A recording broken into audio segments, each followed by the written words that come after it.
noite a todos, bem-vindos ao curso A Economia de Francisco, o Santo, o Papa e nós. Eu sou a Rita, faço parte da equipa de coordenação da rede portuguesa, estou ligada à rede internacional e cabe-me hoje a mim fazer a abertura deste curso. Antes de chegarmos também ao que é que nos trouxe aqui e qual é o objetivo deste curso, gostava de viajar no tempo e andarmos um pouco para trás para lembrar que em maio de 2019 o Papa Francisco lançou um desafio aos jovens economistas, empreendedores, investigadores, ativistas, de pensarem, se encontrarem para pensar uma nova economia. E nas palavras dele, que eu passo a citar, ele diz o seguinte: um evento que me permita encontrar-me com quantos estão a formar-se e começam a estudar e a pôr em prática uma economia diferente que faz viver e não mata, inclui e não exclui, humaniza e não desumaniza, cuida da criação e não a devasta. Um acontecimento que nos ajuda a estar unidos, a conhecermos uns aos outros e que nos leve a estabelecer um pacto para mudar a economia atual e atribuir uma alma à economia de amanhã. E é esse desafio que nos traz hoje aqui. Apesar da pandemia e deste evento The Economy of Francesco ter sido adiado de março do ano passado para novembro e de ter sido online e não presencial como estava pensado, conseguimos encontrar-nos cerca de 4.000 pessoas de todos, enfim, de todos os cantos do mundo para pensar esta nova economia. Em Portugal, a SES, em parceria com a Universidade Nova, a Universidade Católica e a AES, organizou 2 módulos de preparação para o evento e apoiou desde a primeira hora a criação de uma rede portuguesa. Hoje temos 32 pessoas portugueses a trabalhar em projetos da rede em Portugal que divulguem este pensamento, que promovam a partilha e que desafiem à construção de novos caminhos. Mas temos também muitos participantes ligados ainda às 12 aldeias em que se organizou, em que se estruturou o evento internacional e por isso muitos participantes que continuam a trabalhar também com equipas internacionais e pessoas de todo o mundo. E hoje estamos aqui com 200 pessoas já ligadas, mas cerca de 320 inscritos, e este curso é a nossa primeira iniciativa e surge com o objetivo de aprofundarmos o que é esta economia de Francisco, porque esta é a pergunta que mais temos ouvido nos últimos meses, no último ano, provavelmente nos últimos 2 anos, e assim aprofundar o santo que dá o nome a esta economia, porque The Economy of Francesco, reparem que Francesco é italiano, porque falamos de São Francisco de Assis, e The Economy é inglês, porque é exatamente para todos, e portanto é a língua inglesa como língua internacional. Portanto, vamos, ao longo destas 2 primeiras sessões, o primeiro módulo, olhar para São Francisco de Assis, depois no segundo módulo vamos olhar e aprofundar o pensamento social do Papa e naturalmente o pensamento social da Igreja. Vamos no terceiro módulo olhar para os 12 temas da economia de Francisco. São 12 temas que nós depois poderemos partilhar aqui, que estão também no nosso site e no site internacional se quiserem espreitar, mas temas como trabalho e cuidado, mulheres na economia, CO2 das desigualdades, enfim, para dar alguns exemplos. Hoje é um dia muito especial, nós estamos muito entusiasmados, todos os que estivemos a trabalhar para este curso, toda a equipa, todos os que estão ligados à rede portuguesa da economia de Francisco. Não só lançamos este curso com 320 pessoas inscritas, estivemos a receber inscrições até à meia hora, mas também a nível internacional, The Economy of Francesco lançou uma EOF School com 400 pessoas, para começar a aprofundar a economia do bem comum. E, portanto, é um dia, é uma coincidência, as datas do curso e da escola não foram sincronizadas, mas é uma alegre coincidência que muito nos entusiasma, e é também com muito entusiasmo e alegria que vos posso dizer que o Luigino Bruni, que é coordenador científico da Economia de Francisco Internacional, que falou do Papa logo desde a primeira hora sobre este evento, que recentemente voltou a estar com o Papa e o Papa voltou a reiterar que está connosco a fazer este caminho. O Luigino Bruni vai estar connosco no terceiro módulo. Portanto, não percam todos os episódios e fiquem connosco até ao terceiro módulo, porque cada sessão vai valer a pena. Hoje, nesta sala virtual, temos pessoas dos 17 aos 87 anos. A maioria é até aos 30 anos, mas vejam a diversidade. E isto mostra uma coisa muito importante. Apesar do Papa ter lançado o desafio aos jovens, somos precisos todos. E é preciso este movimento intergeracional para podermos construir uma economia mais humana e mais sustentável e, no limite, construirmos um mundo melhor e cuidarmos da nossa casa comum. Temos portugueses, brasileiros, angolanos, não sei se entraram mais nacionalidades entretanto. E temos ainda este sentido grande de que todos os contributos financeiros que foram dados para a inscrição neste curso foram desde a primeira hora, escolha nossa, que fossem entregues a uma causa social. E, portanto, é também com muita alegria que vos digo que todo o dinheiro será entregue à Fundação Domus Fraternitas para apoiar a unidade de cuidados paliativos. Nos tempos em que vivemos, parece-nos ainda mais importante dar um sinal de apoio à vida e ao cuidado dos mais frágeis. E hoje temos também entre nós o presidente da Fundação Domus Fraternitas, que eu também saúdo, e que terá a oportunidade de vos falar, de nos falar da Fundação e deste trabalho de cuidar dos mais vulneráveis e de cuidar dos que estão no fim de vida, no terceiro módulo também. Portanto, como vê, nós estamos a guardar muitas novidades para o terceiro módulo para ficarem connosco até ao fim. Bom, eu não me vou alongar, vou passar a apresentar o nosso orador, mas de facto este encontro é sinal de enorme esperança. Nós hoje estamos todos aqui porque de uma forma ou de outra queremos saber mais sobre que economia é esta, como é que pode ser esta economia. Este não é um curso de teoria económica, vamos passar por muitas frentes, provavelmente no terceiro módulo até poderemos falar de modelos económicos, mas para já vamos mergulhar naquilo que enquadra esta economia de Francisco. Antes de apresentar o Frei Hermínio, últimas mensagens práticas. Vai ser partilhado no nosso chat um documento de apoio a esta primeira sessão. Entre cada sessão enviaremos um e-mail com sugestão de leituras ou alguma informação adicional. Estaremos a receber questões que tenham ao longo das sessões no chat, portanto, vão escrevendo ao longo de toda a sessão questões sobre a sessão ou sobre a economia de Francisco em geral. A pontualidade é muito importante, esta é a nossa primeira sessão, mas todas as semanas é muito importante entrarmos, começarmos às 21h15. E vamos ter uma paragem na Semana Santa, para todos podermos nessa semana viver os dias até à Páscoa.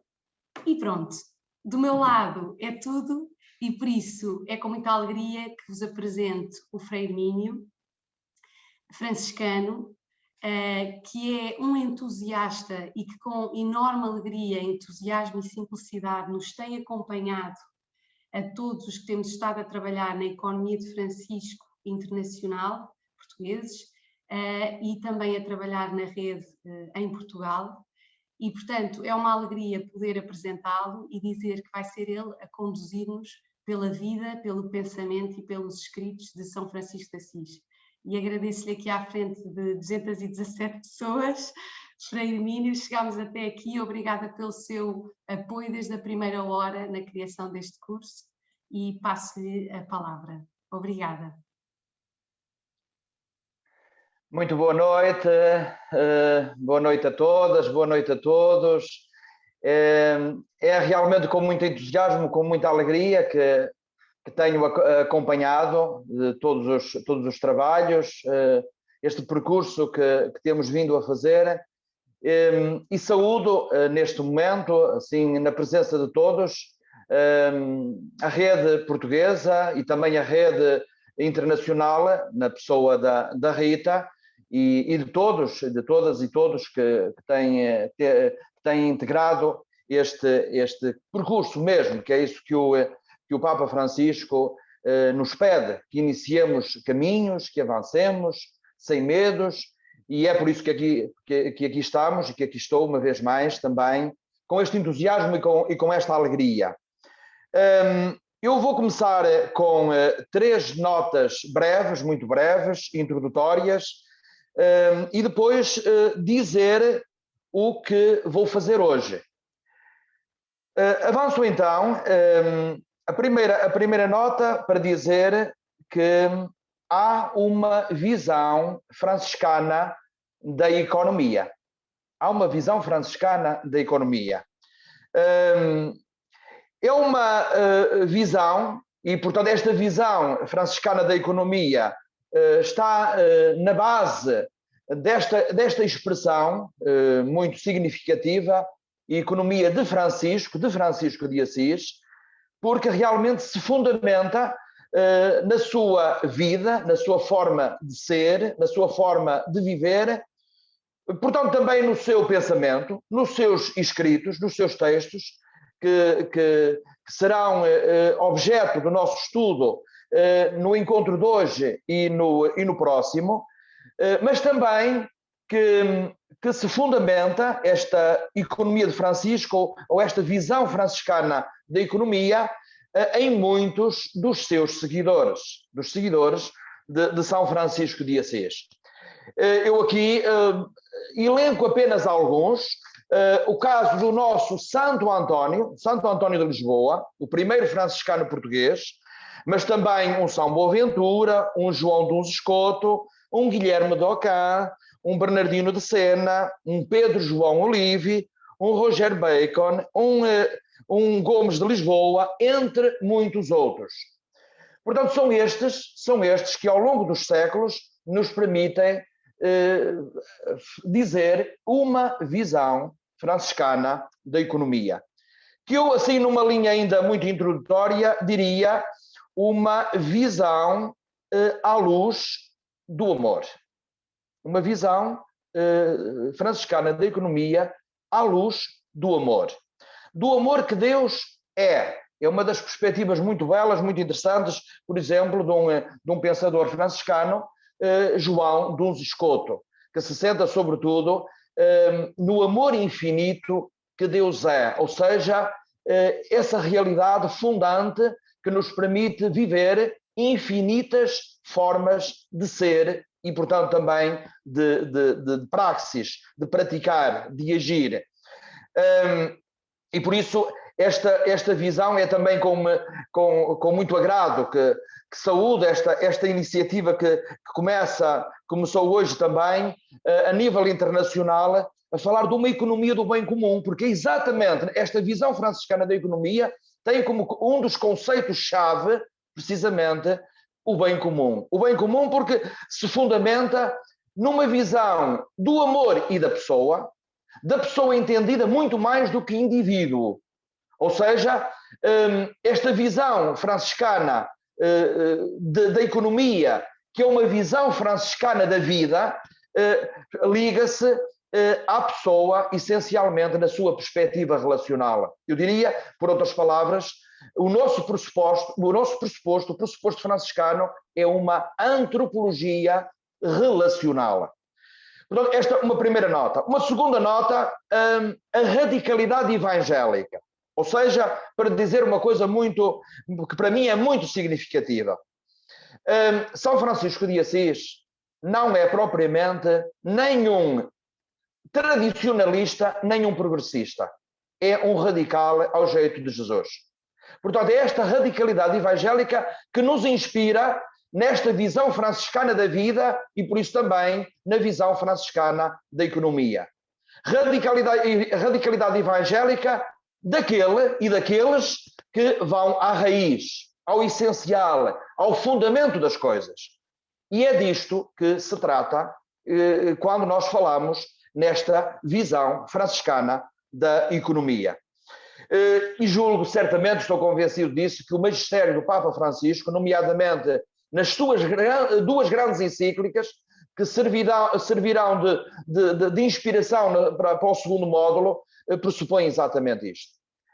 O Papa Francisco, ao assumir o nome do seu pontificado, o Francisco de Assis, é para nos fazer chegar exatamente àquilo que o Santo de Assis viveu, foi a radicalidade evangélica centrado na pessoa de Jesus. Portanto, esta segunda nota é a radicalidade evangélica, tão necessária e por isso mesmo luz para cada um de nós, para este nosso tempo. Este tempo, esta nossa época, que alguns analistas dizem que estamos não apenas numa época de mudanças, mas numa mudança da época. E é exatamente esta mudança da época, com o futuro que nós já estamos a acolher, que precisamos de ir ao essencial, de ir à raiz, de ir ao fundamento das coisas.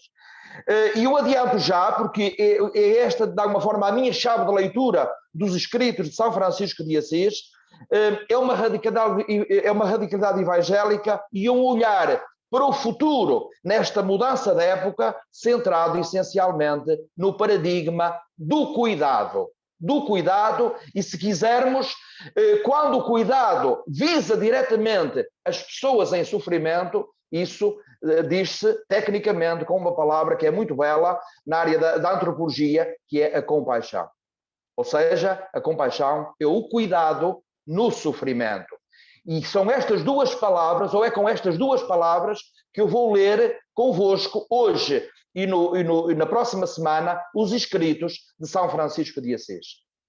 E sobretudo, sublinhando aqueles que mais diretamente estão e servem de luz, de fundamento para as reflexões que são propostas pelo Papa Francisco, nomeadamente nas encíclicas Laudato Si e Fratelli Tutti. Ainda uma terceira nota, muito introdutória. Vou fazer convosco o encontro com Francisco de Assis, no encontro com os seus escritos, porque eles são o lugar por excelência para o conhecimento do Santo de Assis. Porque nós temos, se calhar todos nós, estes 300 que aqui estamos, ou 320 que aqui estamos, temos certamente ideias, imagens de São Francisco de Assis. E se calhar a maior parte dos que aqui estamos é aquele Francisco de Assis, muito ligado à natureza, muito ligado até aos pássaros, às plantas, às flores, e é verdade. Mas São Francisco de Assis é muito mais do que isso. E eu digo isto porque às vezes há esta visão um tanto ou quanto romântica, que também tem um fundo de verdade, mas é isso, mas é muito mais do que isso. Já agora também porque já há pouco falei de Santo António e volto a falar, Santo António de Lisboa também é muito mais do que o santo dos manjericos e o casamenteiro. É o primeiro teólogo da ordem franciscana e é o primeiro a pensar, depois de São Francisco de Assis, nas questões da economia. Não com a ciência como nós a temos hoje, mas ligada, como era próprio no século XIII, à questão moral, à questão ética. E, portanto, ele desafiava mesmo todos a pensar uma distribuição dos bens em benefício de todos, com intervenções muito fortes, por exemplo, àqueles que enriqueciam de uma forma imoral. E, por isso, faziam com essa atitude que muitos caíssem na miséria. E, portanto, nós encontramos isto nos sermões de Santo António de Lisboa. Eu hoje não vou falar dos sermões de Santo António de Lisboa, e será para outra altura, mas temos o primeiro, digamos assim, franciscano português, o franciscano português mais conhecido em todo o mundo, que tem um pensamento sobre estas problemáticas que hoje aqui nos trazem. E então também para dizer, porque é esta imagem de Santo António, que às vezes é só o santo popular, que também é isso, mas é muito mais do que isso. Há uma estrutura de pensamento que só nos faz bem conhecer. O mesmo, eu diria, em relação a São Francisco de Assis, E por isso acho que é um método muito seguro irmos conhecermos São Francisco de Assis, exatamente, sobretudo centrando-nos nos seus escritos. Como dentro de segundos já vou apresentar a lista dos seus escritos, como são muitos, no tempo que temos hoje e na próxima semana não dá para os conhecermos todos, mas eu fiz o esforço, sobretudo, de evidenciar aqueles que são mais significativos aqui para o tema que nos ocupa e aqueles que estiveram na base, digamos assim, citados uns literalmente e outros nas entrelinhas pelo Papa Francisco nestas duas encíclicas. E adianto já que eu vou essencialmente seguir dois textos. Aquele que serviu mesmo de base para a Laudato Si, que é o Cântico das Criaturas, que tem como refrão exatamente Laudato Si, louvado sejas. E também o segundo grande texto, inspirador deste percurso que estamos a fazer, é a primeira parte do Testamento Espiritual de São Francisco. Então, termino as notas introdutórias, primeira, segunda e terceira, para vos dizer então o que é que vou fazer agora, nestes minutos convosco, neste serão. Não é?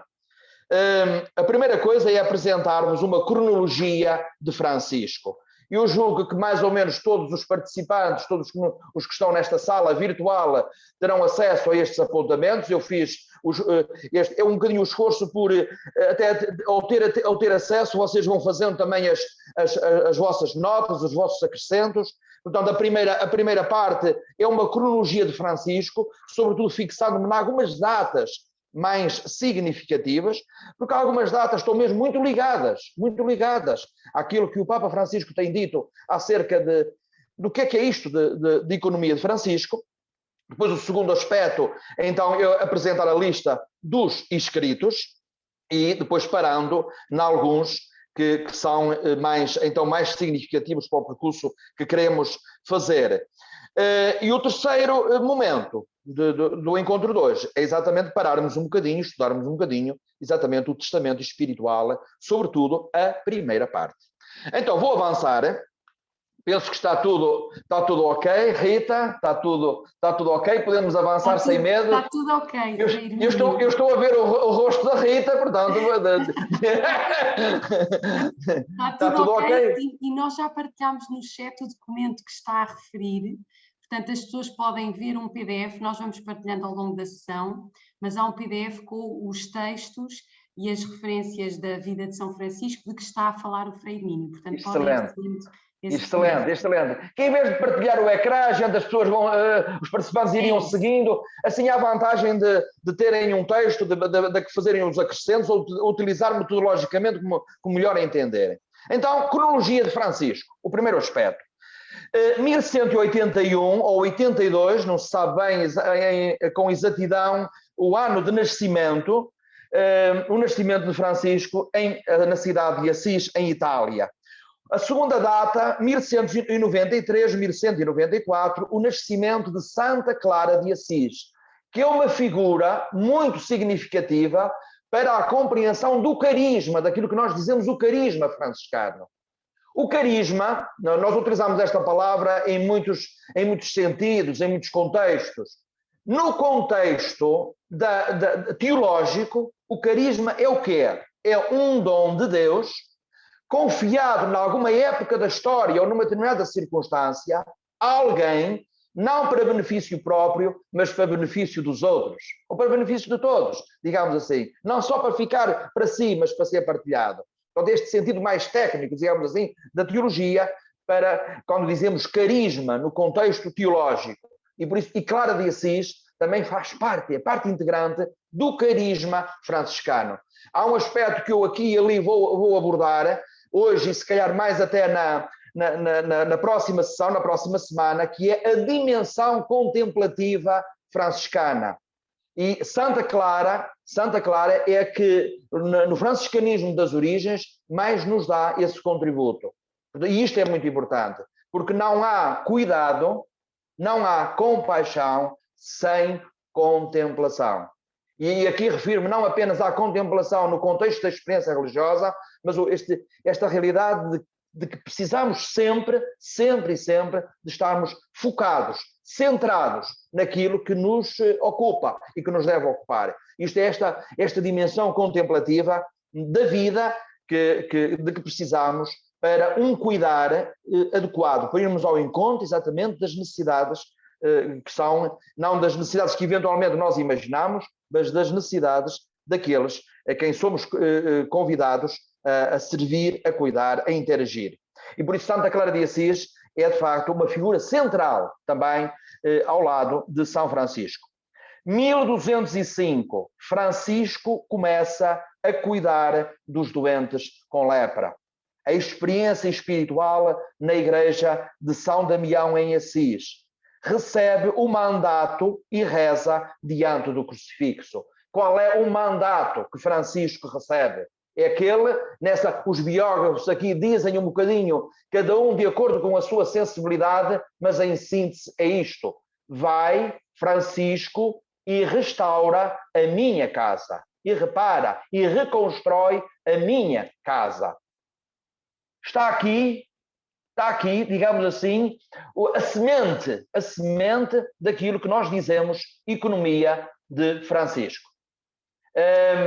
Mesmo o próprio, etimologicamente, a palavra economia remete-nos exatamente para o cuidado da casa, para tratar das coisas da casa, para cuidar das coisas da casa, para administrar as coisas da casa, para reconstruir a casa, para restabelecer laços, propor perspectivas de relação. Portanto, está aqui muito daquilo que depois de que Francisco de Assis se vai ocupar e depois toda esta escola franciscana se vai ocupar ao longo dos séculos. Este mandato que Francisco de Assis acolhe em 1205, na igrejinha, na capelinha de São Damião, nos arredores, está um bocadinho fora do centro da cidade de Assis, mas é um lugar fundamental para percebermos todo este percurso que estamos a fazer. É neste contexto que surge a oração diante do crucifixo de São Damião. É um pequenino texto que dentro de momentos já vou apresentar. É fundamental esta pequenina oração para o conhecimento de Francisco nesta importante etapa da sua vida. 1206, Francisco renuncia à sua herança e restitui ao pai a sua roupa. É a afirmação da paternidade de Deus. 1206, 1208, restaura a igreja de São Damião e continua a cuidar dos doentes com lepra. Este cuidado que Francisco tem dos doentes com lepra, dos leprosos, é algo tão fundamental para a experiência espiritual de Francisco nesta fase da sua vida, que ele vai integrar isso no seu testamento espiritual. Exatamente por isto mesmo que o testamento espiritual é fundamental para o percurso que estamos a fazer e por isso o vamos estudar hoje. 1208, Francisco acolhe os primeiros companheiros, Bernardo, Pedro e Gil, e decide, e a expressão dele, viver segundo a forma do Santo Evangelho. Ou seja, segundo a radicalidade evangélica. Ou seja, o Evangelho sem floreados, sem glossa, sineglossa, como se dizia na época. Mais uma vez, é importante o testamento espiritual para percebermos isto. 1209, com os irmãos que eles se juntaram, Francisco dirige-se a Roma para a aprovação da sua forma de vida, o que acontece oralmente pelo Papa Inocêncio III. 1209, 1210, Francisco e seus irmãos fixam-se em Santa Maria dos Anjos, na Porciúncula, em Assis, portanto nos arredores da cidade de Assis. Em 1211, 1212 ou 1212, não sabe exatamente o ano, Clara consagra-se a Deus nas mãos de Francisco, juntam-se a ela as suas primeiras companheiras e fixam-se em São Damião. Portanto, no lugar onde na época estava o célebre crucifixo, o ícone bizantino, que atualmente, quase pouco tempo depois, foi mudado para a Basílica, na altura em que foi construída a Basílica de Santa Clara, no centro da cidade de Assis, onde o podemos encontrar nos dias de hoje. Clara, portanto, vai com as suas irmãs, é o início da segunda ordem franciscana das Irmãs Clarissas. 1217 É uma data também significativa, porquê? Porque os irmãos, já presentes em muitas zonas de Itália, reúnem-se em Assis e decidem partir em missão para França, Alemanha, Hungria, Síria, Espanha e chegam também a Portugal. Portanto, temos frades em Portugal, temos franciscanos vindos de Itália, em Portugal, em 1217. Em 1219, Francisco encontra-se com o sultão Al-Malik Al-Kamil, no Egito, no contexto da Quinta Cruzada. Esta data também é muito importante para o percurso que estamos a fazer, porque é por aqui, exatamente, por este facto, por este acontecimento da vida de Francisco de Assis, que foi o primeiro grande encontro interreligioso da história. É por aqui que o Papa Francisco começa a sua encíclica mais recente, Fratelli Tutti, precisamente com este encontro de São Francisco de Assis com o sultão no Egito. 1220, o martírio de 5 frades em Marrocos, acontecimento que esteve na origem da vocação franciscana de Santo António de Lisboa. Esta data é muito significativa porque o Fernando Martins, né, que depois muda então para quando entra na ordem franciscana, muda o seu nome para António, estava em Santa Cruz, em Coimbra, sendo cônego regrante de Santo Agostinho, depois de ter ido aqui de São Vicente em Lisboa, estando em Santa Cruz. Esta referência é importante para aquilo que vai acontecer depois mais tarde, porque o futuro, portanto, Santo António, Frei António, beneficia de um dos principais centros culturais da época, portanto, dos principais centros culturais da Europa, na época, que é Santa Cruz, em Coimbra. Portanto, o facto de ele depois ter sido escolhido por São Francisco de Assis para ser o primeiro teólogo da ordem, deve-se ao facto do Santo de Assis, São Francisco, reconhecerem a António, de facto, um nível cultural muito para além da média. É desta época também a redação de algumas cartas, portanto, de 1220, cartas de Francisco, como é o caso da carta a um ministro, que eu também gostava de me referir a ela um bocadinho, porque é pelas suas particularidades. 1221, redação da regra não mulada. Depois já direi o que é. 1223, redação e aprovação da regra franciscana. Pelo Papa Honório, a Ordem dos Frades Menores é oficialmente reconhecida pela Igreja. Fundado em Bolonha, também nessa época, o primeiro estúdio de teologia da Ordem. É desta época a carta a Santo António, primeiro teólogo da Ordem Franciscana, como já referi. Portanto, o facto de se fundar neste ano, em 1223, de Santo António ter sido escolhido para ensinar teologia, o testemunho mais significativo, a fonte principal, é exatamente esta carta que São Francisco dirige a Santo António de Lisboa. Portanto, aquilo que há pouco dizia, a Santa Cruz de Coimbra, a importância de Santa Cruz de Coimbra, exatamente para a primeira escola, podemos dizer, de teologia e de filosofia da Ordem Franciscana. Portanto, foi aqui em Bolonha, que se começou a pensar as coisas que nós hoje dizemos economia de Francisco. Portanto, depois da experiência da forma de ser, da forma de viver de São Francisco de Assis, de facto, os teólogos de Bolonha, digamos assim, os teólogos franciscanos do primeiro estúdio da Ordem em Bolonha, começaram a pensar aquilo que São Francisco viveu. E a partir de, digamos assim, de algumas das coisas que São Francisco foi deixando nos seus escritos, sem elaborar muito um pensamento, uma estrutura filosófica e teológica, porque Francisco não era filósofo nem era teólogo, mas era, de facto, um místico. É um místico, portanto, é um autor espiritual. Os seus escritos são, sobretudo, escritos espirituais.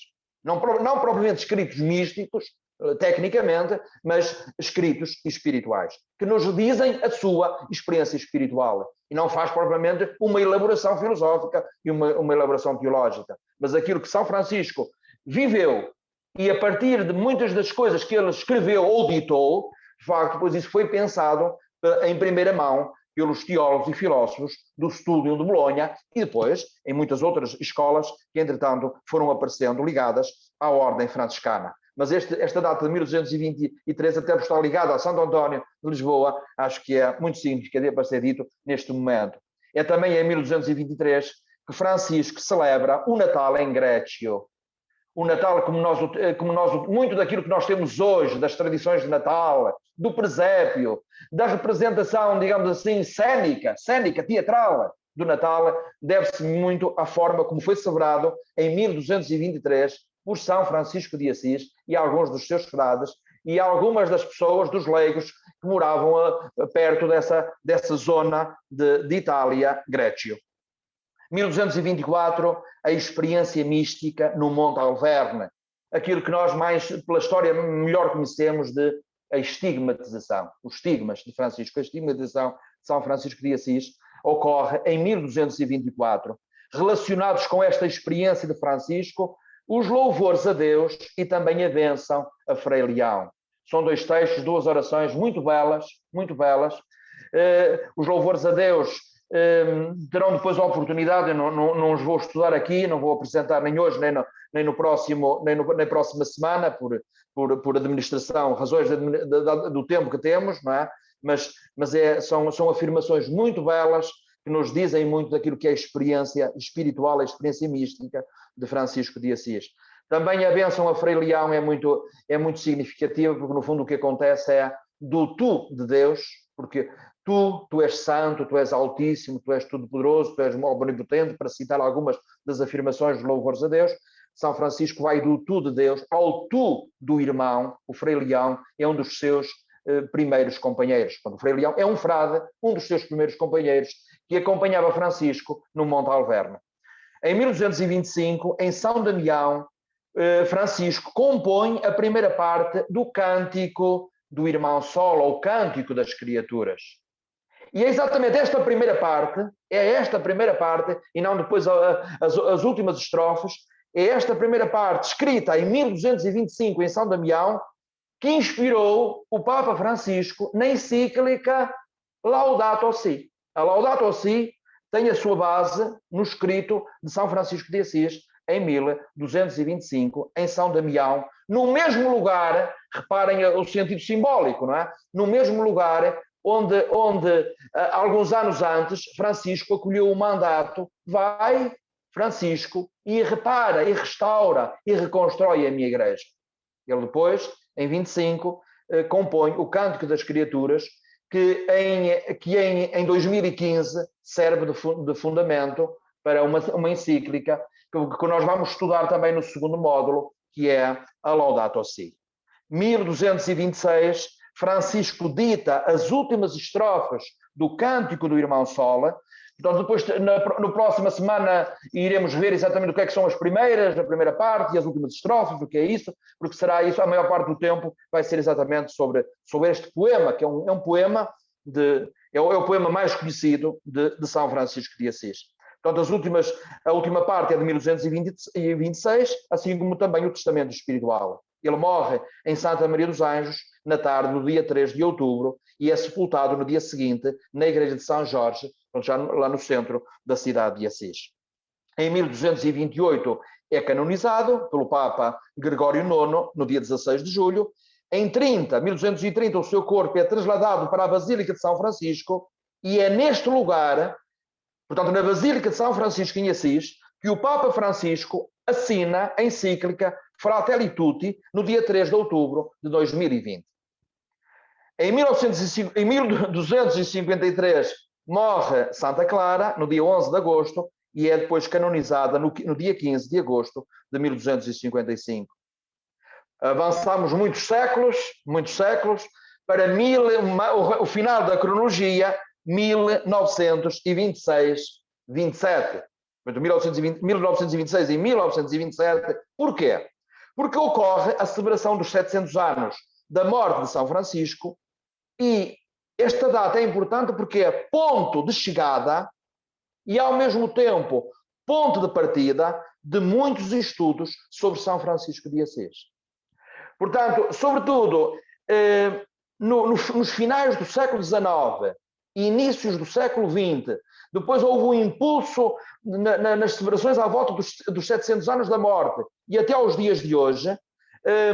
Portanto, um século, digamos assim, em números redondos, um século e meio de estudos sobre São Francisco de Assis, porque é o santo que mais tem sido estudado na história do cristianismo, sobretudo nesta perspectiva de, a partir, em primeiro lugar, da crítica, das edições críticas dos seus textos e das biografias do século XIII, e de colocar, portanto, o método da história, o método da história como recente, portanto, dos últimos 200 anos, digamos assim, aplicada a São Francisco de Assis. É por isso, exatamente, que nos é possível ter uma imagem, uma visão de São Francisco, um conhecimento de São Francisco, muito para além daquele Francisco romântico, apenas de um texto que é do século XIV, XV, foi aquele que foi formando, criando uma imagem de São Francisco, que é das florinhas, chamadas florinhas de São Francisco de Assis, que depois conduziram a uma visão que é bastante deturpada, de facto, do Santo de Assis. Portanto, o acesso às biografias do século XIII, mas sobretudo às edições críticas dos seus escritos, permite-nos hoje, de facto, chegar a um Francisco a partir exatamente de um rigor histórico que nós não tínhamos há 200 ou 300 anos. Portanto, é um bocadinho aplicar aos escritos desta época aquilo que a própria teologia também tem feito, por exemplo, no estudo da Bíblia. Por exemplo, para quem está mais habituado ao estudo da Bíblia, a partir das edições críticas da Bíblia, também se aplicou a São Francisco e também a outros santos, a outras fontes, até aos escritores dos primeiros séculos, chamados padres da Igreja, também se aplicou esse mesmo método, sobretudo nestes últimos 200 anos, e isso também foi aplicado a São Francisco de Assis. Por isso esta data, 1226, 1227, é importante porque representa o ponto de chegada e ao mesmo tempo ponto de partida para muito daquilo que nós hoje podemos dizer com segurança acerca de Francisco de Assis. Ainda nessa data, em Portugal, esta referência, em Portugal, o filósofo Leonardo Coimbra é um franciscanófilo, não é um frade, é um leigo, um franciscanófilo, publica talvez a obra mais significativa que nos ajuda um bocadinho a fundamentar algumas coisas daquilo que nós hoje estamos a abordar e que nós vamos abordar neste curso. Portanto, é quase uma leitura recomendada, digamos assim. Além daquilo que depois vos vamos enviar por mail. Este texto não vai ser enviado por mail, mas facilmente terão acesso a várias edições, portanto, destes dois textos de Leonardo Coimbra, do filósofo português Leonardo Coimbra do século XX, São Francisco de Assis e a visão franciscana da vida. A visão franciscana da vida. Este conceito de visão franciscana da vida.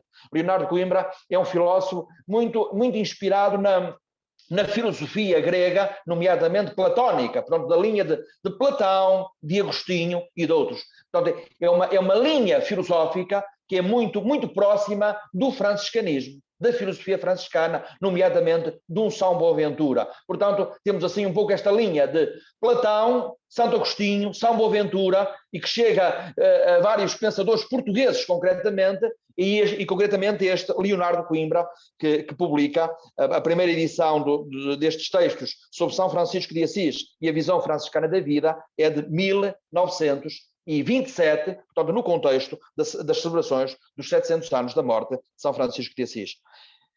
Ainda mais algumas datas, 1986, encontro das várias religiões em Assis, a convite do Papa São João Paulo II, no dia 27 de outubro.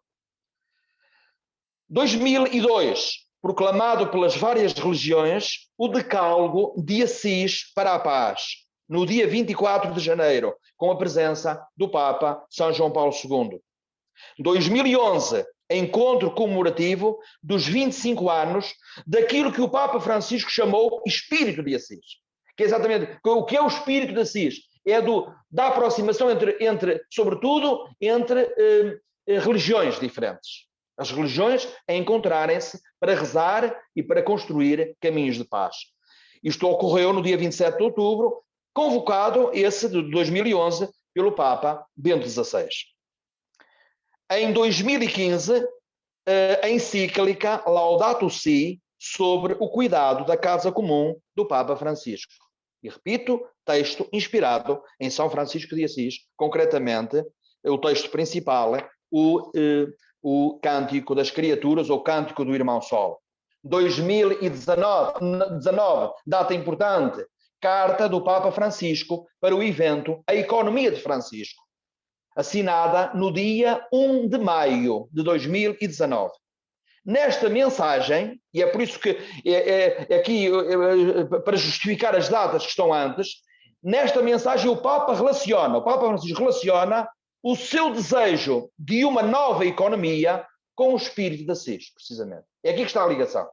A ligação, nomeadamente, com esta caminhada iniciada em 86, no dia 27 de outubro de 1986, pelo Papa São João Paulo II. Portanto, esta aproximação entre as religiões, mas que depois, nos 25 anos, com o Papa Bento XVI, ele convocou não apenas os representantes das várias religiões, mas também uma delegação de não-crentes, de agnósticos, e ele lá explicou porquê, porque quis associar ao Espírito de Assis não apenas crentes, mas também os não-crentes. Portanto, e é neste espírito, é dentro desta dinâmica, e diz o Papa Francisco, tal como São João Paulo II convocou naquele ano, assim, para Assis as religiões, eu agora convoco para Assis os jovens para pensar e abrir caminhos novos para uma economia.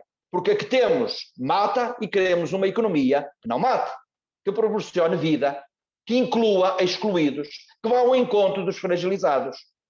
Portanto, que dê vida, em que, por exemplo, como dizia lá atrás, um dos princípios fundamentais dentro desta visão franciscana da economia é o bem comum, precisamente, o bem comum. Vamos passar ao segundo ponto.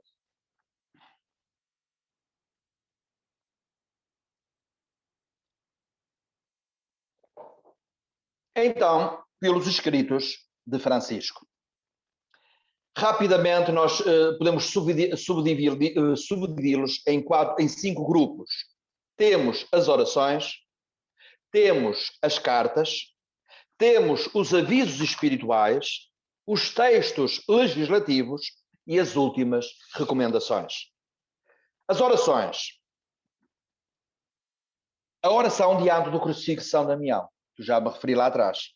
Que é assim, o texto é exatamente só estas 4 linhas, nesta versão. Ó glorioso Deus Altíssimo, ilumina as trevas do meu coração, concede-me uma fé verdadeira, uma esperança firme e um amor perfeito. Portanto, concede-me fé, esperança, amor. Fé, esperança, caridade, se quisermos. Portanto, as 3 virtudes teologais, os 3 dons de Deus por excelência. É muito interessante porque São Francisco não é de pedir muito a Deus. A oração de Francisco não é essencialmente de petição. É sobretudo de gratidão e de louvor, de agradecimento e de louvor. Praticamente a única coisa, a única oração de petição, tecnicamente, assim podemos dizer, é esta que está aqui diante de nós.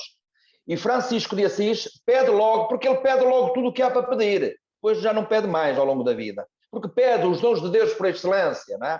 É a fé, a esperança e o amor, que no contexto do pensamento cristão, da teologia espiritual cristã, fé, esperança e caridade, como dizemos, são virtudes teologais, ao contrário das virtudes humanas, como, por exemplo, a prudência, a justiça, a fortaleza, a temperança, por aí adiante, são virtudes humanas, ou seja, advêm, são produto, são consequência de um hábito, de uma construção do nosso humano, de um esforço humano, essencialmente. Ao contrário, as virtudes teologais definem-se essencialmente por serem dons de Deus. São dom de Deus que nós acolhemos. E, portanto, Francisco pede, Francisco acolhe e Francisco vive. Portanto, repito, esta oração diante do crucifixo de São Damião está inserida no contexto daquele mandato. Vai, Francisco, e restaura e reconstrói a minha igreja, a minha casa. E é nesse contexto que Francisco diz esta oração, compõe esta oração, reza desta forma, pedindo fé, pedindo esperança, pedindo caridade. Portanto, não nos faz mal nenhum, pelo contrário, que nós, Economia de Francisco, Portugal e Internacional, que na nossa oração nos orientemos um bocadinho nesta perspectiva nesta perspectiva, independentemente até das nossas sensibilidades, mais ou menos cristãs, mais ou menos crentes. Estou a falar mesmo para os não religiosos, para os não crentes que estão aqui na sala, não é? Então, isto é para todos. Esta linguagem, sendo estritamente religiosa, teológica, da teologia espiritual, nós podemos abri-la mesmo a uma experiência humana de relação, a uma dimensão espiritual que nos toca a todos, que nos liga a todos. Há uma espiritualidade. Nós às vezes, ou seja, eu vou dizer isto por outras palavras, nós às vezes na religião e nas religiões, às vezes não nos entendemos. Não nos entendemos. Chateamos uns com os outros, agredimos uns aos outros. Isto aqui não precisa de fundamentar, isto não precisa de fundamento, basta olhar para a história. Basta nós sabermos um bocadinho de história para chegarmos à conclusão que é assim. Infelizmente, pronto, é assim. Não precisa de grande fundamentação. Para a história, mesmo no presente, não é só a história de há muitos anos lá para trás. Mesmo agora, às vezes nós, a partir da nossa experiência religiosa, da nossa comunidade religiosa, da nossa identidade religiosa, não nos entendemos. Não é? Agredimos uns aos outros. A partir da experiência espiritual, não. Ou seja, muitas vezes, infelizmente, a religião afasta. Ao contrário, a espiritualidade une. Porque é isso que caracteriza a experiência espiritual. Porque a experiência espiritual é essencialmente uma experiência de relação da pessoa com ela própria, com os outros, com tudo, com todos, e se somos crentes, com Deus. Portanto, a experiência espiritual une, repito, une. Às vezes, infelizmente, as religiões desunem, afastam-nos, fazem com que nos voltemos uns contra os outros, de costas voltadas uns para os outros e fiquemos. Portanto, a minha proposta é até lermos este texto de Francisco, mesmo na fé, esperança e caridade, mesmo até num contexto não estritamente religioso, mas mesmo espiritual. Porque o que seria de nós sem fé, sem esperança, sem sentido de disponibilidade para os outros, sem caridade, sem amor, sem cuidado, ou chamemos o que quisermos. Não é? Fé, esperança e caridade é algo de fundamental para tudo aquilo que é a nossa dimensão do viver o humano mais humano daquilo que nós somos. E, portanto, depois nós enquanto crentes, depois os que são crentes, depois fazem toda, digamos assim, uma experiência, uma vivência a partir desta base que nos toca a todos. Mostra-me, Senhor, continua Francisco, o reto sentido e conhecimento, a fim de que possa cumprir o sagrado encargo que, na verdade, acabas de dar-me. O sagrado encargo, ou mandato, como está lá no latim de Francisco, é a missão. Vai e reconstrói, vai e repara a minha casa, a minha igreja. Esta é a primeira da lista das orações, que depois vão ter acesso no documento que vai ser partilhado. Assim como todas as outras que estão aqui, temos depois os louvores a Deus Altíssimo, a bênção a Frei Leão, são os dois textos que eu há pouco me referi, ligados à experiência do Monte Alverne, da estigmatização, mas temos também a exortação ao louvor de Deus, a paráfrase do Pai Nosso, os louvores a dizer antes de todas as horas, o ofício da Paixão do Senhor, a saudação à bem-aventurada Virgem Maria, a saudação às virtudes.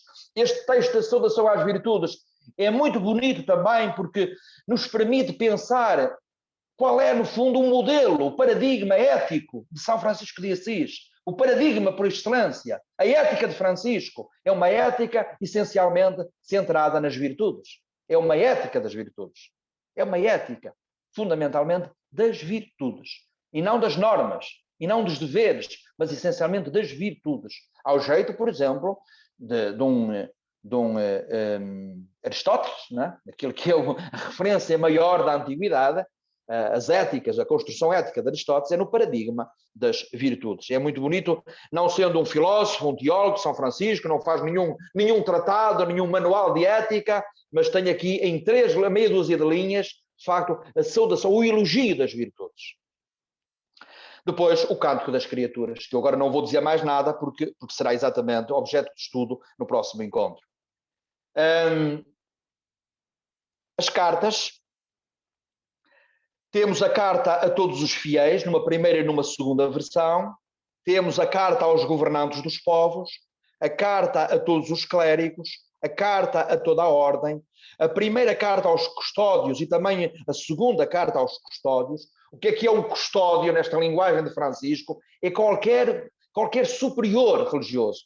são os superiores responsáveis das comunidades, nos mais diversos níveis, quer de cada convento, quer de cada conjunto de conventos, quer depois num sentido mais alargado, nessa época, porque depois o conceito muda.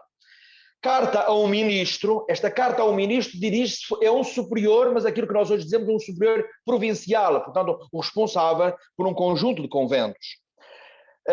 A carta ao irmão Leão, ao Frei Leão, a carta a Santo António, a tal que eu há pouco já me referi, a carta à irmã Jacoba, que era uma senhora muito próxima de Francisco, uma benfeitora, digamos assim, de Francisco e da ordem no seu início. Depois temos ainda alguns fragmentos de cartas perdidas que se conseguiram recuperar, sobretudo nas citações que alguns biógrafos fazem das mesmas. Avanço um bocadinho com algumas afirmações destas cartas, dado que o tempo não permite, portanto não vamos aprofundar nenhuma delas, mas só deixando uma outra citação, porque me parece interessante para esta matéria que nos ocupa aqui. Por exemplo, quando a certa altura Francisco diz, na carta a todos os fiéis, no número 54, isto: ó, como é glorioso ter no céu um Pai santo e grande. Portanto, é esta experiência da paternidade de Deus que Francisco faz, que está muito na base daquilo que o Papa Francisco depois desenvolve, que nós vamos estudar na Fratelli Tutti, não é?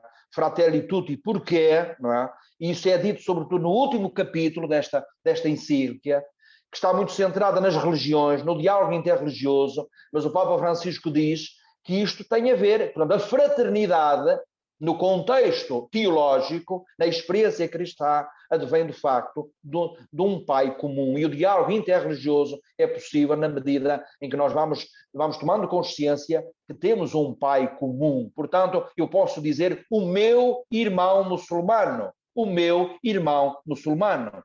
E só quando eu interiorizar verdadeiramente o meu irmão muçulmano, o meu irmão judeu, então eu percebo aquilo que Francisco de Assis diz. Porque dizer o meu irmão muçulmano ou o meu irmão judeu, para Francisco isso é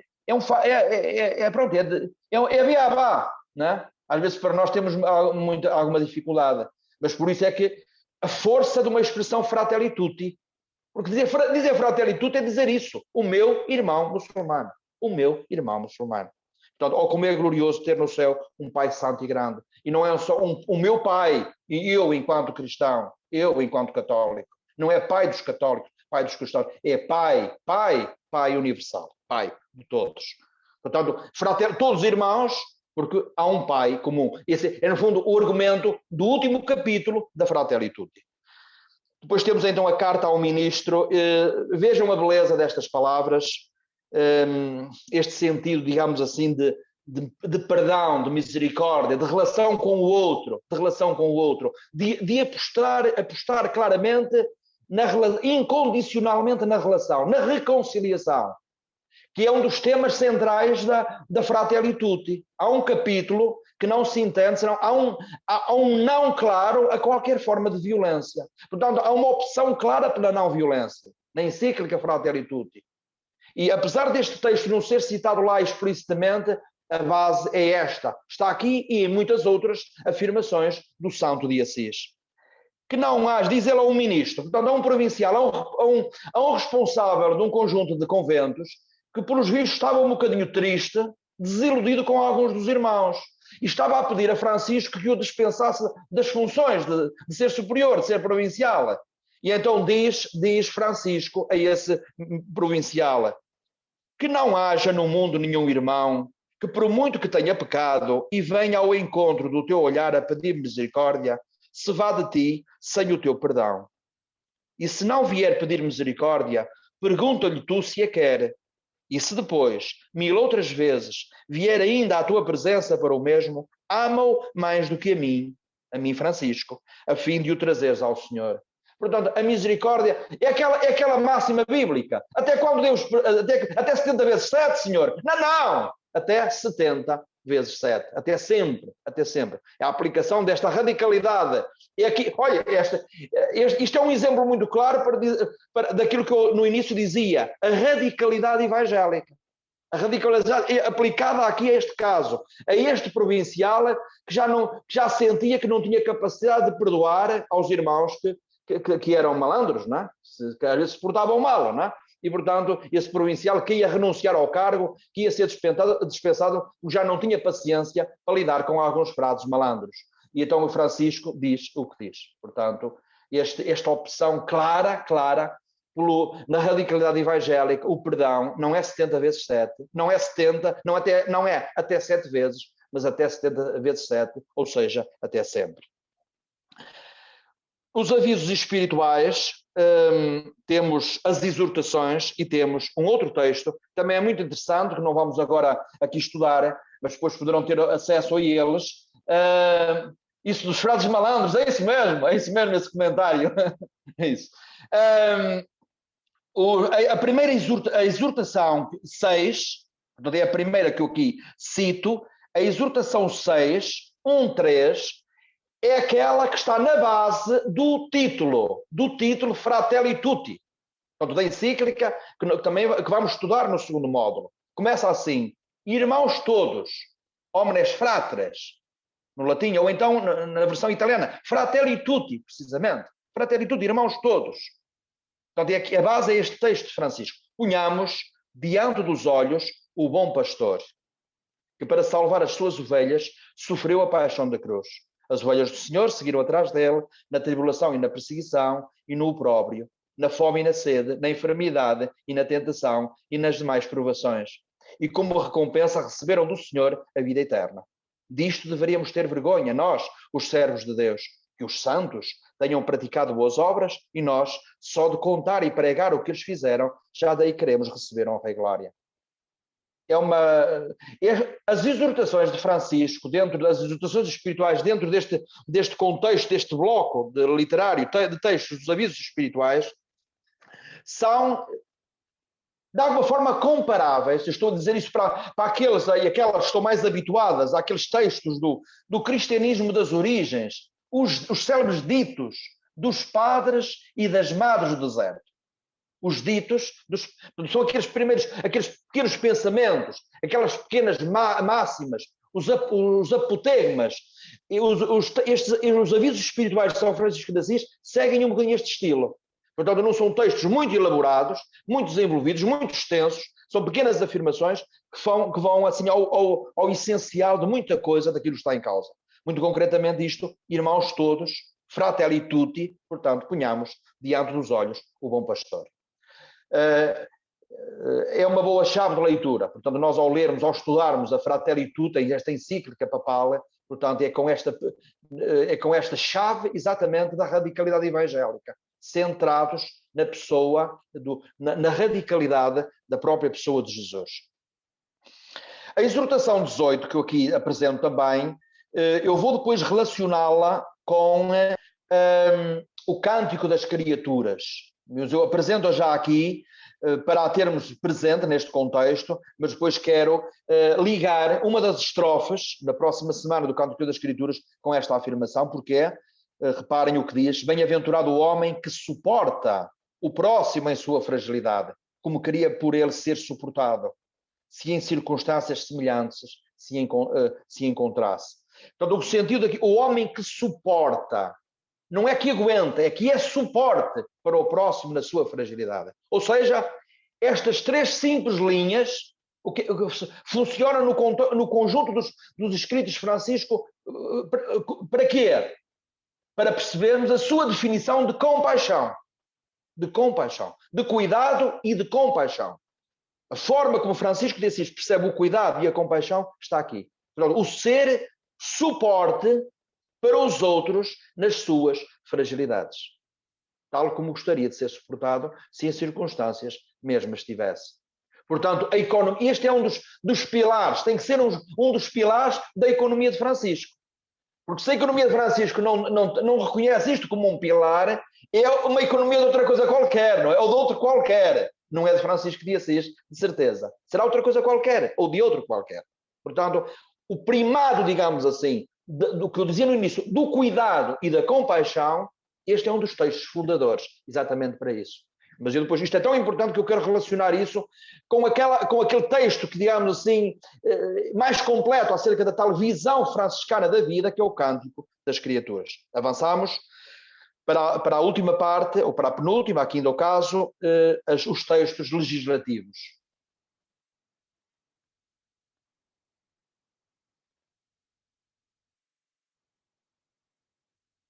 Estou a controlar o tempo.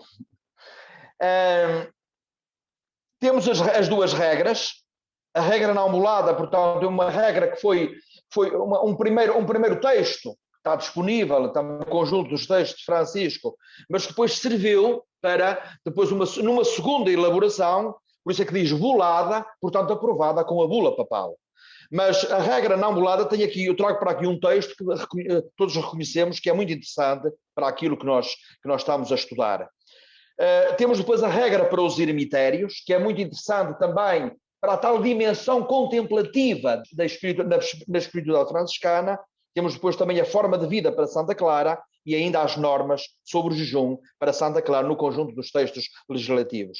Rapidamente, estas duas passagens da regra, uma não bulada e da regra bulada, por causa disto que está aqui claro, dos que vão para entre mouros e outros infiéis. Aqui mouros na época são os muçulmanos. Diz Francisco, os irmãos que partem de dois modos podem viver espiritualmente entre eles. O primeiro é não abrirem debates nem discussões, mas mostrarem submissos a toda a humana criatura por amor de Deus e confessarem que são cristãos. O outro modo é que quando julgarem ser do agrado do Senhor, anunciem a palavra de Deus para que creiam num Deus omnipotente, Pai, Filho e Espírito Santo e sejam batizados e se façam cristãos. Dois modos de interagir com os muçulmanos. O primeiro é estar com eles. Partilhar a vida, formas de vida, aspectos de vida com eles. Portanto, eu estar com eles a partir da identidade, da realidade cristã. O segundo, anunciando, de facto, explicitamente a pessoa de Jesus. Qual foi, este texto é importante para a gente perceber o que é isto. Qual foi o modo usado por Francisco no diálogo com o sultão no Egito? Foi o primeiro modo, ponto. Portanto, é interessante isto. Porque é com este texto que nós entendemos o significado desse tal primeiro grande encontro interreligioso da história. Portanto, que serviu de base, ou de ponto de partida, para a encíclica Fratelli Tutti. Há ainda um outro texto muito bonito, esta forma de estar franciscana. Portanto, que para nós, a economia de Francisco, também nos temos que identificar muito com este texto, com esta forma. Ele recomenda aos frades, aos irmãos, aos primeiros companheiros, mas é algo que nós acolhemos, certamente, com muito significado. Como os irmãos devem andar pelo mundo, aconselho, admoesto e exorto no Senhor Jesus Cristo a todos os meus irmãos que, quando vão pelo mundo, não litiguem nem questionem, nem censurem os demais, mas sejam mansos, pacíficos e modestos, sossegados e humildes, e a todos falem honestamente como convém. Portanto, esta opção clara pela paz, pela construção da paz, pela harmonia, por criar laços, por construir pontes. Onde uns constroem muros, nós construímos pontes. Nós estabelecemos laços. Nós promovemos a reconciliação. Esta forma franciscana de ser. Últimas recomendações. Temos o testamento espiritual, depois outros textos mais breves, mas também com significado para a compreensão de Francisco. O testamento de Sena, a bênção a Frei Bernardo, a exortação a Santa Clara e a última vontade a Santa Clara. Agora vamos então passar muito rapidamente, porque o tempo também já não é muito. Daqui um bocadinho vou-me calar. O frade nunca mais se cala. Nada, depois temos só que abrir uns minutos para algumas perguntas, Frei Hermínio, mas pronto. Talvez assim muito rapidamente, porque também para não estar, para ter exatamente esse tempo de perguntas, não é? Eu vou só lançar, se calhar é melhor fazer assim, lançar um bocadinho este tópico, não é? E depois ainda depois começo por aqui na próxima semana. Pronto, para não estar, porque pela hora, pela forma como eu estou a ver, são 10h30 praticamente, não é? 10h30 em Portugal, continental, não é? talvez mais 2 ou 3 minutos. Está bem. Porque este é um texto, esta parte do Testamento é muito significativa, não é? E não é assim para ser vista rapidamente, e portanto vou tentar depois ainda reservar algum tempo na próxima semana. Então, se calhar, vamos já à parte que diz conteúdo do testamento espiritual, então lá um bocadinho mais abaixo, apresentar, portanto, o testamento não é um texto muito extenso, mas eu coloco para a nossa matéria, repito, aquilo que já disse no princípio, realmente, coloco praticamente ao nível do Cântico das Criaturas. O Cântico das Criaturas, portanto, é tal o texto de base, fundamenta muito a encíclica Laudato Si. Apesar de não ser um texto citado explicitamente pelo Papa Francisco, é um texto importante para percebermos várias coisas, e uma delas é até a relação de Francisco com os doentes com lepra, com os leprosos. A forma como ele diz e como isso mexeu a sua vida e a proposta que nós podemos acolher a partir desta experiência de vida de Francisco de Assis. Portanto, temos o conteúdo do testamento espiritual, de alguma forma podemos ver em 3 partes. Temos uma primeira de memórias do início da sua conversão e do começo da ordem, dos números 1 a 23. Portanto, 1 e 23 é mesmo a tal parte a que eu me refiro. Depois a segunda de exortações, um convite à perseverança, os números 24 a 39, e a parte final de bênção, dos números 40 e 41. Na primeira parte, Francisco termina com a saudação da paz, realidade central na sua experiência espiritual. O Senhor te dê a paz. Ou seja, esta saudação me revelou o Senhor que disséssemos, diz o texto, o Senhor te dê a paz. E na segunda, evidencia a consciência de ser mestre espiritual. Isto é um aspecto interessante também no conjunto dos escritos de Francisco. Porque esta parte, sendo de exortações, está um bocadinho ao nível lá atrás daquilo que eu dizia em relação aos avisos espirituais. Aqueles textos muito parecidos com os ditos, os apotegmas dos padres e das madres do deserto.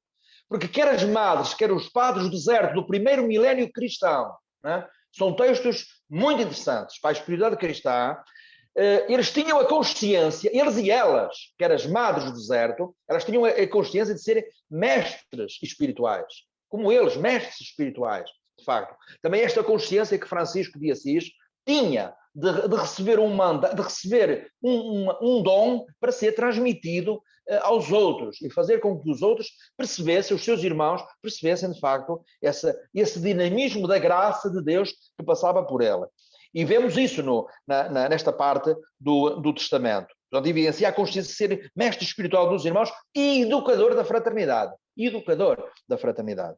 Na terceira, ele abençoa os irmãos. Vamos então ficar por aqui. Eu vou só ler para lançarmos então alguma partilha, as perguntas. Eu vou deixar leio o texto inicial do Testamento, do início do Testamento de Francisco. Deus, Nosso Senhor, quis dar a sua graça a mim, o irmão Francisco, para que começasse a fazer penitência, porque quando eu estava em pecados, parecia muito amargo dar com os olhos nos leprosos. Mas o mesmo Senhor um dia me conduziu ao meio deles e com eles usei de misericórdia. E ao afastar-me deles, o que antes me parecia amargo, converteu-se para mim em doçura de alma e de corpo. E em seguida, passado um pouco de tempo, saí do meu mundo para entrar no mundo dos outros. Sublinho esta expressão, depois aprofundarei isto para a semana. Usei de misericórdia. Ou seja, fui compassivo. Portanto, termino com as 2 palavras, praticamente por onde comecei: cuidado e compaixão. Portanto, o cuidado e a compaixão são o nosso futuro. O cuidado é o nosso futuro. O cuidado é o nosso futuro. O cuidado é o nosso futuro. E a compaixão, portanto, esta relação de cuidado com aqueles que sofrem, é realmente o nosso futuro. Obrigado. Obrigada, Frei Hermínio. Eu acho que vamos abrir agora espaço para 1 ou 2 perguntas e a Carlota vai aqui lançar-lhe as questões.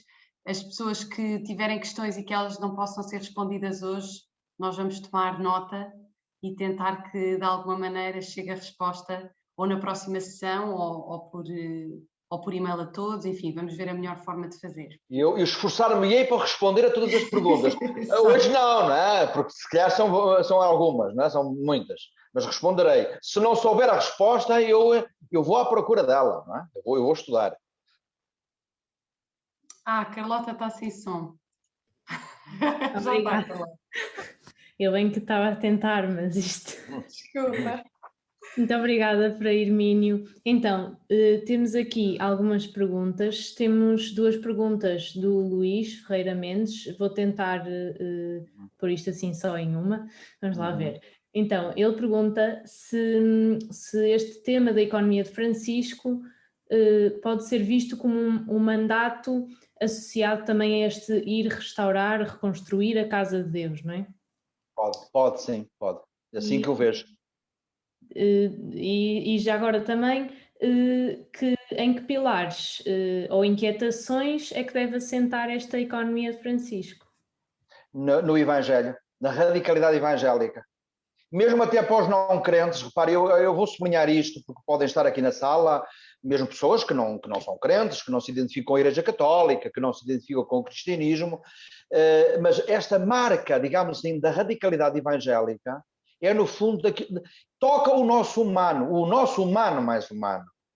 Eu depois, se podemos qualquer dia fazer uma conferência sobre isso, que é, no conjunto do material evangélico, dos 4 evangelhos, se fizermos este exercício de juntar os textos que nos falam de Jesus em ação em benefício dos doentes e em ação em benefício dos pecadores, juntamos estes dois textos, estes dois tipos de textos e dá-nos, portanto, 100%. Esse bloco, 100%. 90% é Jesus em ação em benefício dos doentes. E só 10% é que é Jesus a perdoar.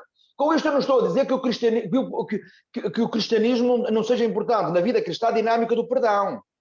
Mas é muito mais importante na lógica de Jesus a dinâmica do cuidado e da compaixão.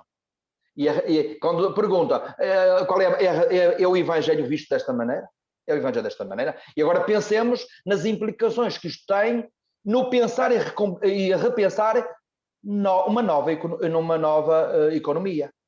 Porque há formas de economia, de organização da vida em sociedade que não estão atentas a isto. E por isso matam, por isso excluem. Por isso é que o Papa Francisco diz, esta economia mata. Então, se esta mata, nós queremos uma que não mate. Portanto, vamos procurar uma que não mate. E o ir ao essencial, o ir ao centro das coisas. E a proposta de Jesus é algo que para nós é muito significativa, que é de Francisco de Assis. Muito obrigada.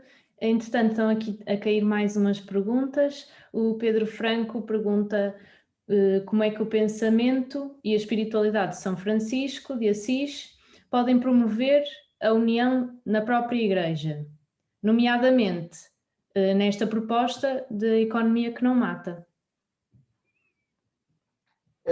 Menos ritos e mais evangelho, e mais espiritualidade, por exemplo, menos catecismo e mais espiritualidade, menos direito canónico e mais espiritualidade.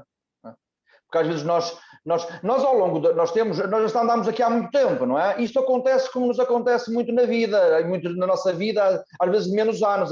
Vamos acumulando coisas, tralhas, que às vezes não nos deixam viver, não nos deixam avançar, não é? Nós precisamos de, se calhar, tirar algumas capas, temos muita doutrina, muitos dogmas, muita coisa que às vezes não nos deixam aproximar-nos dos outros. Às vezes fixamos de tal maneira em determinadas estruturas de pensamento, determinadas estruturas dogmáticas, formas, por exemplo, de celebrar a fé, de tantas e tantas coisas. Certamente todos estão a perceber o que é que eu quero dizer, não é? E precisamos de ir ao essencial. Que há muita coisa que às vezes nós consideramos muito importante, mas de facto não são coisas importantes. Porque o mais importante é a pessoa de Jesus. Na experiência cristã, é a pessoa de Jesus. Reparem que não há um modelo único de cristianismo. Não existe. E só existe na nossa cabeça, na cabeça de alguns. Nas nossas fantasias mentais. Porque até o próprio cristianismo das origens, temos 4 evangelhos. Temos Mateus, temos Marcos, temos Lucas, temos João. O paradigma cristão é da pluralidade. Não é? E, portanto, na prática, como é que nós vamos fazer? Olha, começar a reconhecer que somos todos muito diferentes uns dos outros, mas isso não pode ser entrave, é uma excelente riqueza. Perceber as potencialidades das diferenças. Não é? E podíamos ficar o resto da noite a falar sobre isto, não é? Mas é um bocadinho por aí que eu entendo as coisas. E, portanto, a visão desta economia de Francisco no tal espírito de Assis, não foi por acaso que o Papa Francisco certamente foi isto, e que eu quero evidenciar muito isto, porque o espírito de Assis, a lógica, que é uma expressão do Papa São João Paulo II, é dizer, no fundo, o procurar aquilo que nos identifica, o humano que existe em nós, mesmo crentes de diferentes formas, mas há uma construção de paz, de harmonia, de reconciliação, tal como aconteceu no dia 27 de outubro de 1986. O Papa Francisco liga esta economia de Francisco a isto. Portanto, aqui reparem, nós depois lá mais para a frente iremos ter a oportunidade de falar disto, certamente, porque a economia de Francisco não estão em causa manuais, modelos já fechados. Está em causa um método. Portanto, um caminho a fazer. São métodos que nós temos que aprofundar para depois, nas circunstâncias de cada um, nas suas empresas, nas suas realidades, na sua casa, na casa de cada um. Então, estamos a falar de coisas muito concretas, muito práticas, não é? Muito da nossa ação de todos os dias. Então, temos essencialmente um método, que nós temos que, em primeiro lugar, aprofundar um método. Então. Muito obrigada, Frei Hermínio. Não sei, aqui será a última questão, mas a Sofia Nascimento pergunta quais serão os critérios para medir o sucesso das economias e das empresas, tendo em conta que neste momento esses se medem apenas com números. Passará certamente muito pelo bem-estar de todos os que integram, não é? Portanto, aquele conceito que depois, se calhar, depois teremos que ter, se Deus quiser, a oportunidade de estudar, mesmo a partir não apenas de Francisco, mas dos diferentes protagonistas ao longo dos séculos, alguns franciscanos, mesmo frades e outros, não é? Por exemplo, naquilo que é o conceito de bem comum, não é? De bem comum, que não é apenas um somatório do bem de cada um, mas que parte também do bem de cada um, do bem-estar de cada um, mas que depois que o todo, como é uma das máximas também do Papa Francisco, o todo é superior às partes. O que é que isso significa? Isso também é critério, também tem que ser critério. Portanto, a elaboração de critérios, sim, teremos que construir isso, mas não tem que ser de uma forma muito aberta, muito abrangente, muito inclusiva, sim, mas que passa muito não apenas no número, portanto, ou seja, diria, em termos até técnicos das ciências, da metodologia das ciências, não apenas numa metodologia quantitativa, mas muito em metodologias qualitativas, sem dúvida nenhuma. Mas isso depois outros mais entendidos do que eu poderão certamente dar excelentes contributos para ir definindo a partir destes pilares, desta luz, porque Francisco de Assis deve ser entendido como uma luz, não é? Algo que nos vai iluminando para ajudar à elaboração de critérios até de caráter mais técnico, sem dúvida nenhuma. Exatamente, obrigada. Também acho que ao longo deste curso vamos ter a oportunidade de perceber exatamente isto, não é? Rita, temos tempo para mais uma ou duas perguntas? Eu acho que nós vamos tentar, se calhar, respeitar a hora de término, mas nós estamos a tomar nota de todas as perguntas e estão aqui a surgir perguntas muito, muito interessantes que, aliás, tocam também o aprofundamento que vamos fazer no terceiro módulo, olhar para este tema dos critérios, do bem-estar, das experiências internacionais. Alguém falava aqui da Nova Zelândia, do projeto da Wellbeing Budget. Enfim, há aqui muitas pistas importantes e que vamos, sem dúvida, explorar. Mas se calhar ficávamos por aqui, são 22h44, estamos a ser bastante pontuais. Gostava de agradecer ao Frei Hermínio, acho que foi uma sessão extraordinária, uma grande primeira sessão deste... Simpatia, excessos de simpatia da Rita. Olha que não! Olha que não, acho que correu muito, muito bem. E gostava de reforçar uma coisa que disse sobre o método, sobre os caminhos, e dizer a todos uma experiência que temos feito todos nós, equipa e pessoas ligadas à economia de Francisco em Portugal e também ao movimento internacional. Este é um caminho de perguntas. E a experiência que temos feito é que quanto mais encontrarmos e criarmos melhores perguntas, teremos melhores respostas e pistas para abrir novos caminhos para uma economia mais justa, mais humana, que tem que ser necessariamente fundada no Evangelho. Portanto, Frei Hermínio, acho que foi uma sessão excelente. Vamos partilhar com todos os documentos, aquele que mostrou e também o dos escritos, e contamos com todos na próxima quarta-feira, às 21h15, terminamos às 22h45, e este é o princípio da nossa jornada, portanto, obrigada por se terem juntado a nós e terem estado connosco. E boa noite a todos. Muito boa noite, boa noite. Obrigada, Frei Hermínio. Boa noite, obrigado também.